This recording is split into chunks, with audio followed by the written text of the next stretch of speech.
ကဲ့အားလုံးပဲမင်္ဂလာပါကျွန်တော်နာမည်ကတော့အောင်ပြည့်စုံလို့ခေါ်ပါတယ်ကျွန်တော်အခုအသက်ကတော့24နှစ်ပါကျွန်တော်ရဲ့မွေးရမြေကတော့မကွေးတိုင်းပခုတ်ကူမြို့နယ်ပြည်သေးကန်ရပါအခုကျွန်တော်ဒီ vlog လေးကို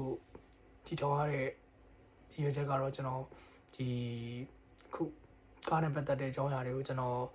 ကျင့်သွားဖို့စိတ်ကူးလေးရှိလို့ဒီ vlog လေးကိုတင်ရခြင်းဖြစ်ပါတယ်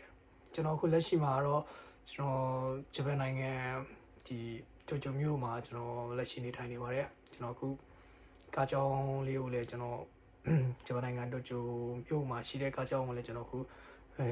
ကြောင်းတက်ပြီးတော့ကားနဲ့ပတ်သက်တဲ့ပညာတွေကိုလေ့လာနေပါတယ်